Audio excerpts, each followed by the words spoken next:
reports literally this week that some American supplies of 155mm artillery rounds have been diverted from Ukraine and were now heading towards Israel. So actually, what the media do and what the weight of the media does is not just important for us to keep us up to date, hungry as we are for information. It actually has a material and tactical impact on what's going on the ground, actually with the fighting. So this is Bern Edwards, an IT entrepreneur, a podcaster, and a very, very old friend. This is Sean Bell, a former fast jet pilot with the RAF, now a broadcaster with Sky and other mainstream media, our own Top Gun. Where do we get the information to allow us to make an informed judgment about what's actually going on? The media is inherently sensationalist. And with decades of military experience in war zones, lots of grey hair, at least on this guy, we will bring you an informed perspective, analysis, objectivity, and occasionally some fun. So Sean, it's the 6th of October. President Zelensky is sitting in his office. He's probably one of the most famous men in the world. He's getting massive support from the West. A day later, it's all gone. He's like nobody. What's happened?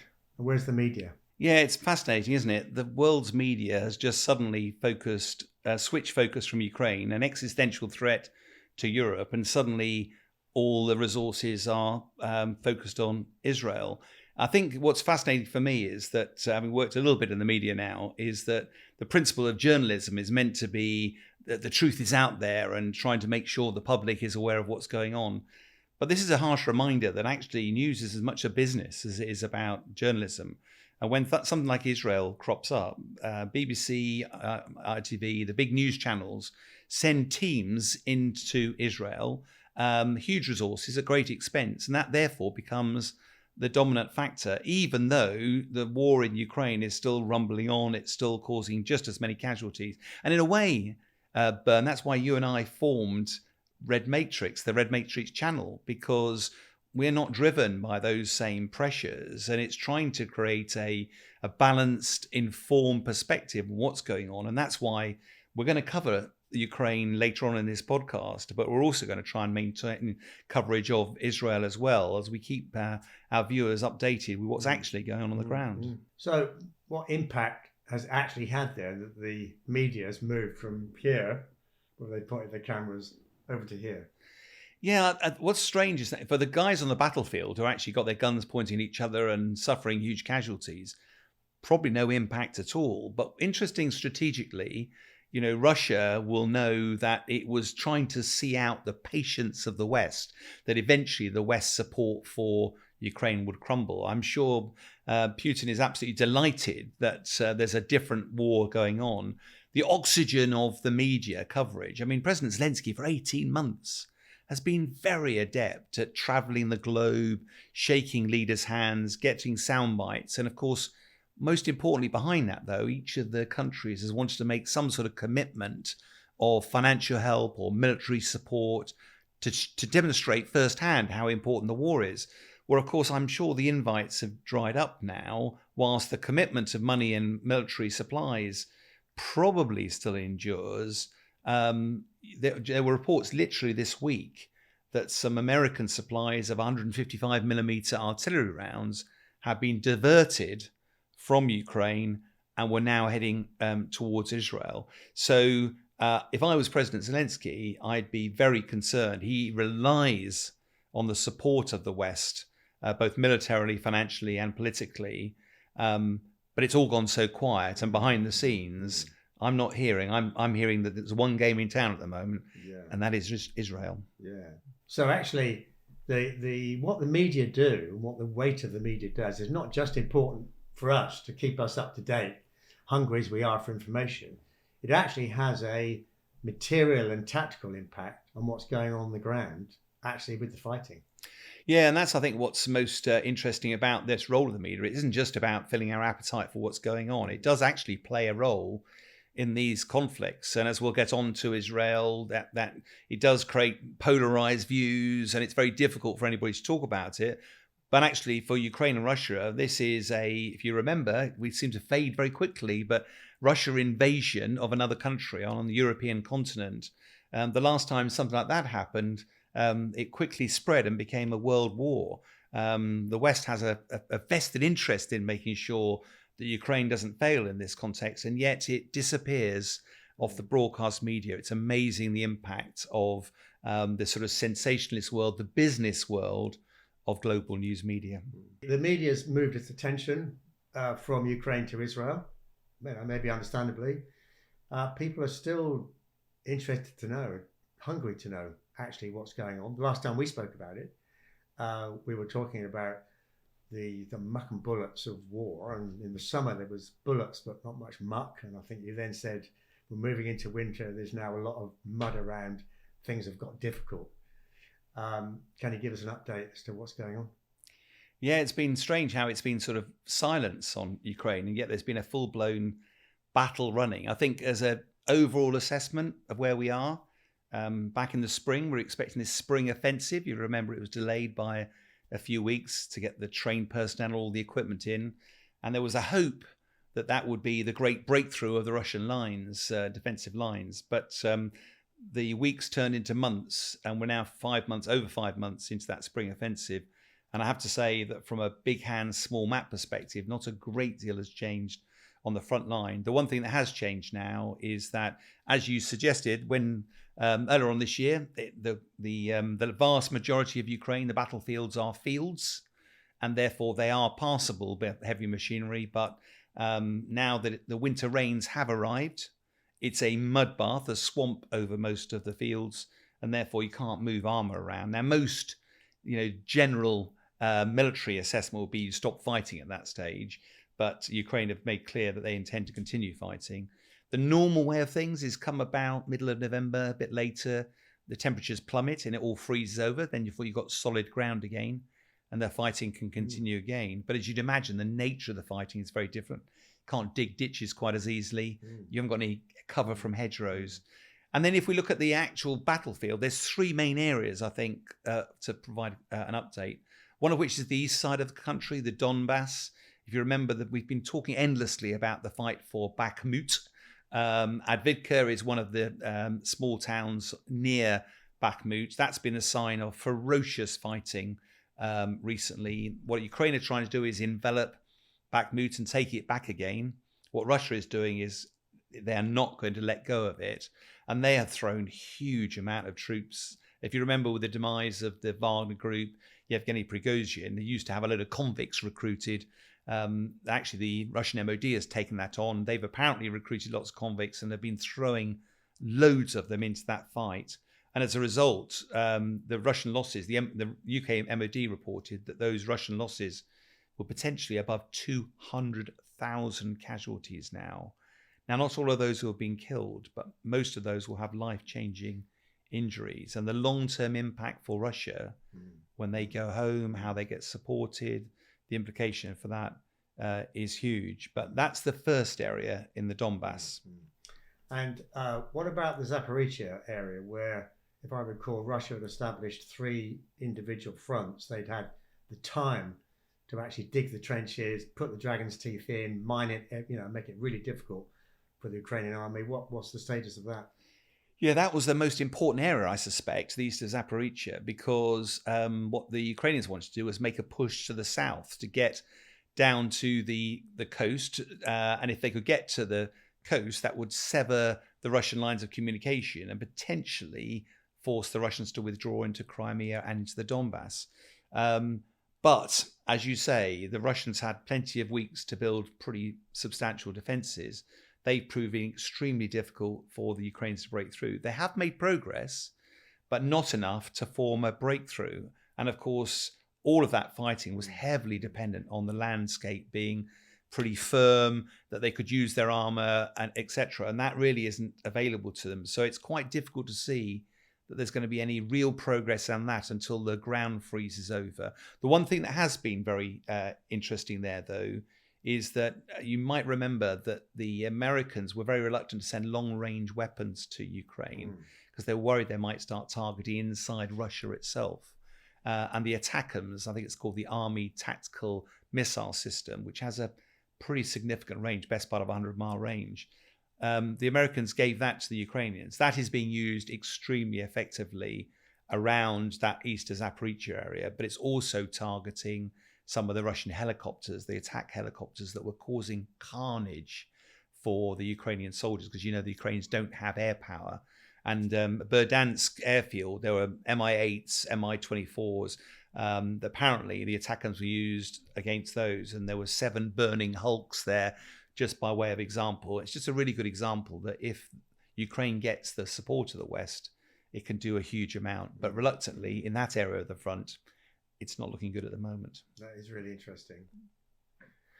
Yeah, so just go back a couple of sentences. You talked about the weather, and it's a salutary lesson, isn't it, that with all the high technology, it's Mother Nature in the end that causes things to become difficult and sometimes to stop. There was a massive dam burst that gave Russia an advantage. That was some time ago, at least a few months.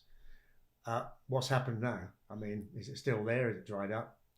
Yeah, to be honest, that's the third area of sort of to provide an update. Really, I think is the Kharkovka Dam, which was blown by the Russians fairly early in the conflict, if you recall. And effectively that flooded the Dnipro River, which meant that there was a significant flank of the Russian forces that was now protected because the Ukrainian forces couldn't make their way across a flooded river. And even when the flood waters subsided, you're left with a muddy bog available afterwards.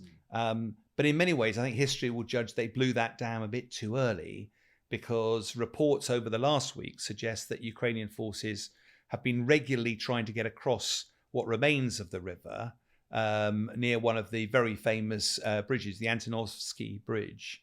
And over the last few weeks, they've gradually gained not just a foothold on the eastern bank, but now they've actually been making advances from there. Now, why this is significant? For 2 reasons. One of which is it's a bit like when we were doing the landings to liberate France and Europe. You had to get on the beaches, and not only get on the beach, you needed to bring your armor on. You needed to get a beachhead, something from which you can project. Getting a few people on there isn't enough. They can be easily swept back into the sea as was, river as is today. But it does appear that Ukraine's got more than a foothold on there now. And if they can get armor across, then the Russians don't have the established defensive positions there that they do up to the east of Zaporizhzhia, as we've just been talking about. And that could create a major headache for the Russian forces. And of course, as winter comes and it all freezes, it will make it easier for the Ukrainians to get that armor towards the front line.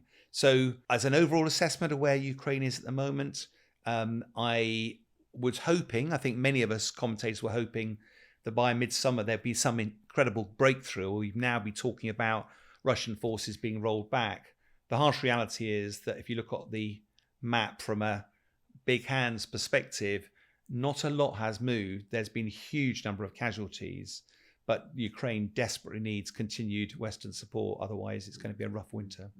People, to sort of simplify it down to ridiculous, one of people's questions to me is, who's winning? Is it possible to say? I think from a military perspective, it's very often no way to identify who the winners are in conflict. It's very unlikely. Let's look at it from winning from a Russian perspective. That will be taking over the whole of Ukraine. That seems very unlikely to happen.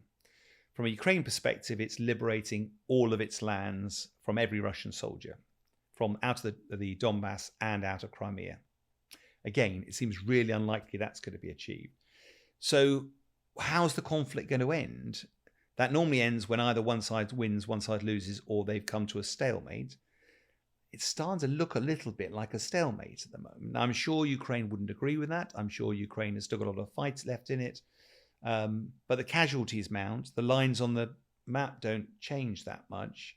And there was always going to be some difficult questions being asked at the end of this year as to what the future should hold. That's absolutely for President Zelensky to decide.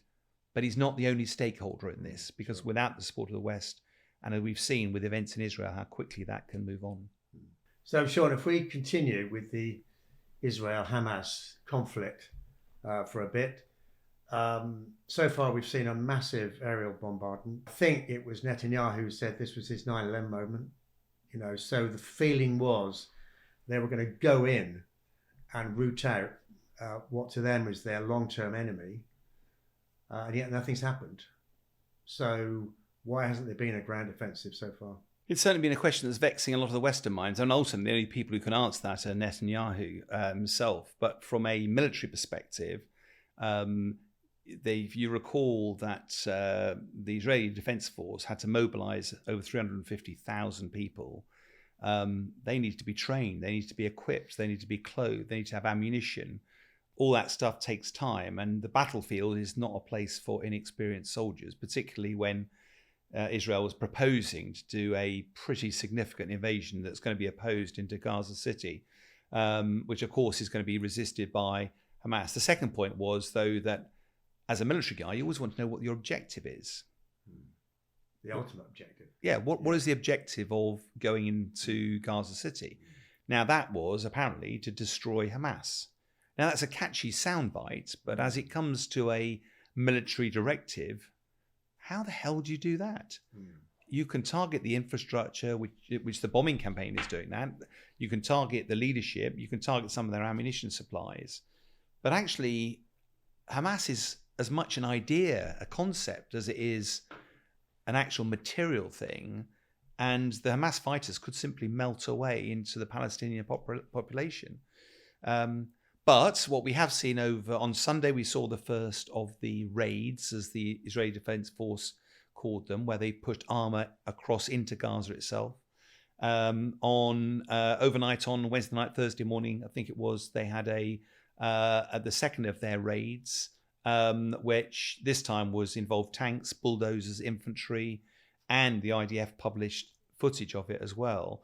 And that appeared to be almost certainly to gain intelligence, get rid of the anti-tank traps. That's why they have the bulldozer there. Clear the minefields if there were any there. But also, interestingly, I suspect they were looking at where the observation points are. So Hamas doesn't have the benefit of satellite technology to look over the battlefield, so it will have observation points. So the IDF will have gone in to sort those out. And the other one, is the communications. Yeah. As soon as you go in, Hamas's communications network will light up, and that means you've got a chance to intercept it. So that's all the things I suspect they were trying to do. I mean, I was brought up on the Israeli intelligence capability network, the international network, was bar none the best in the world. So one would have assumed in their scenario planning, this type of thing, maybe not quite as gruesome as what we've seen, but this type of thing would have been on the cards. So they'd have had, in a way, all this planning would have been in the bag, and they just pull out the right bag, and all that stuff comes, dropping out. So, in a way, I'm thinking they should have been ready. So, what other factors might there be that would stop them actually going in on the ground? Well, there's quite a few. I mean, from a military perspective, I do take the point that you'd imagine there'd be a coiled spring ready to go, but no military can be bags packed, ready to go 24/7, 365 days a year. You have short readiness or very high readiness forces that are a matter of hours away from deploying. But when you're talking about an invasion into Gaza City, when you're talking about hundreds of thousands of troops, and also they're talking about a joint military exercise. So that is a air, land and maritime coordinated together. I know firsthand that is incredibly difficult to do.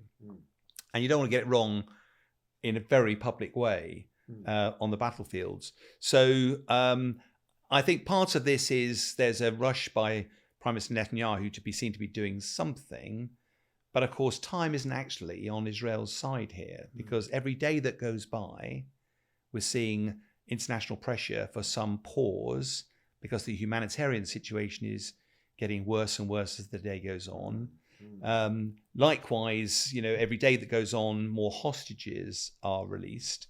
Hamas is starting to use those as a weapon of war. 2 Americans released, then 2 elderly Israelis released.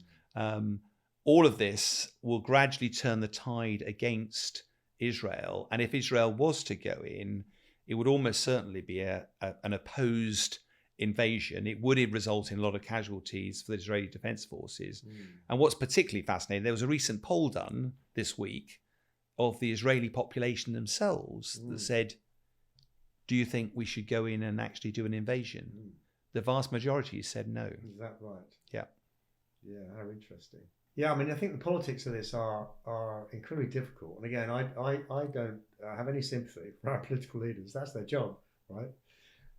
But the UK's opposition leader, Sir Keir Starmer, only a few days gave support for Israel being able to go in under the declaration of war, and there being civilian casualties, only to correct himself a couple of days later and saying he misspoke. Which is a new sort of political apology for I've changed my mind.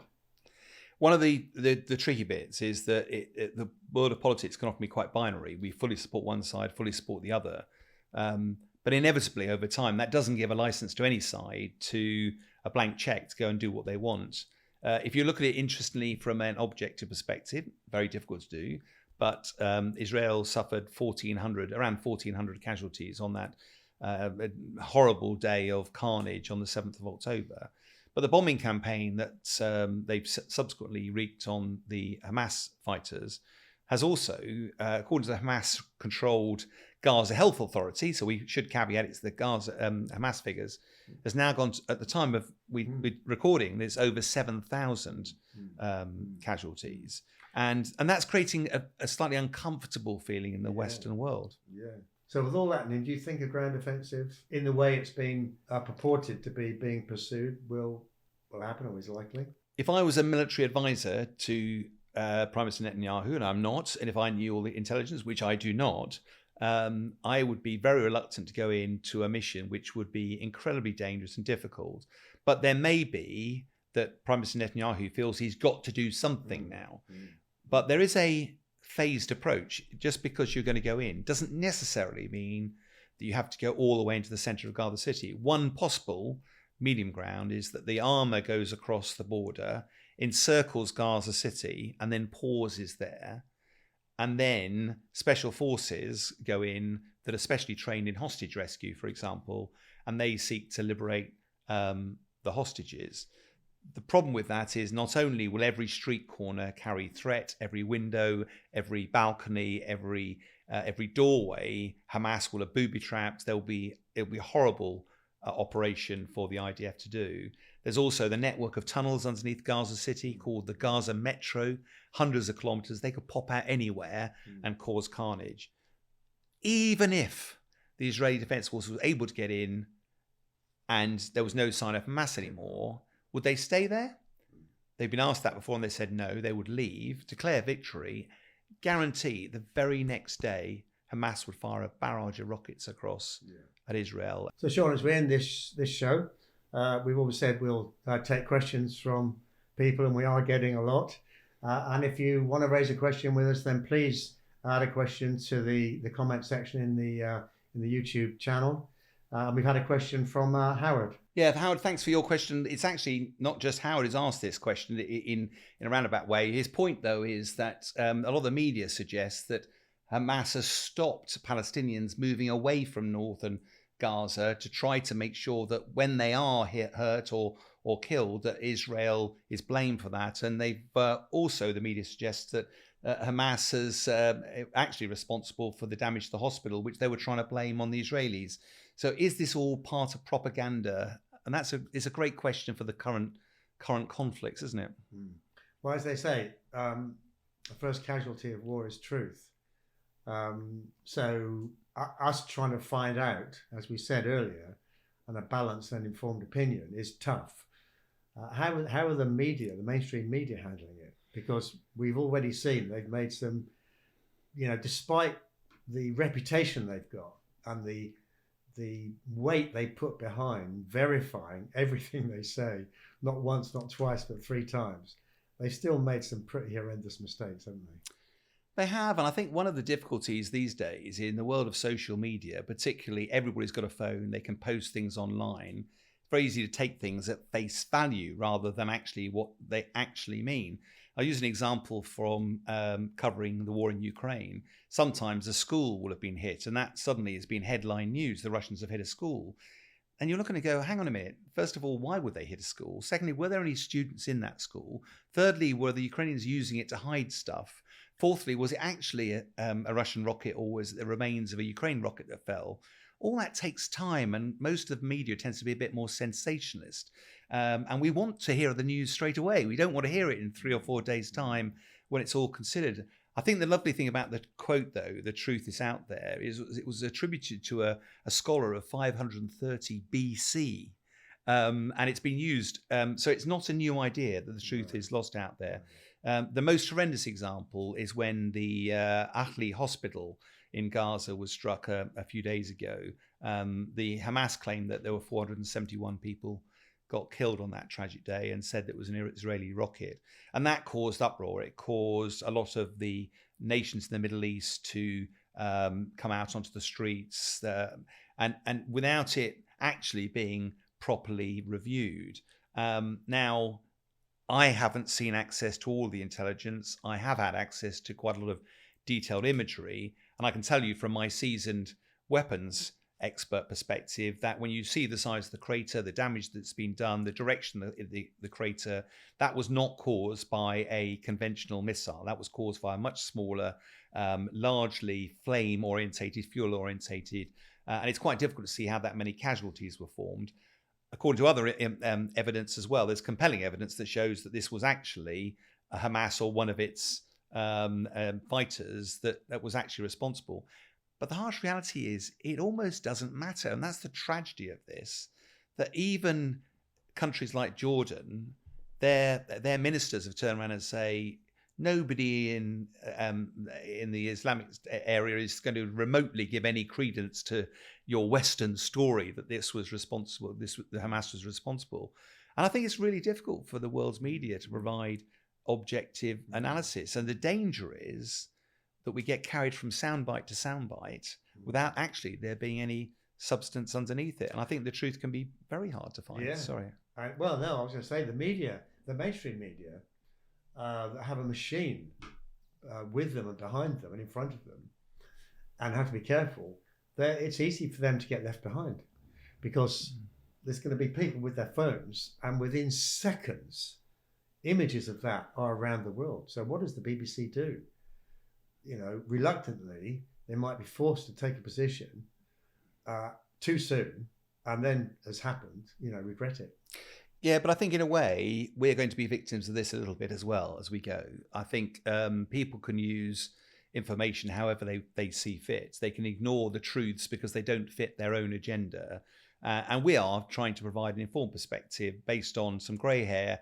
For me, 25 years of operational experience of a lot of war zones, and trying to break away from some of the rhetoric that comes around. But as we've seen already with the trolls haunting us in our few shorts that we did advertising this, there are a lot of people out there with extremist and very polarized views that are not going to let the facts get in the way of their narrative. Our role here, unashamedly, is to try to provide that balanced perspective. And I think try to find out what the truth is and do our level best to help those who are following us to take that journey as well. Yeah, thank you. And thank you for watching. And as Sean said, if you get confused, he's the guy with the grey hair and I'm the good looking one.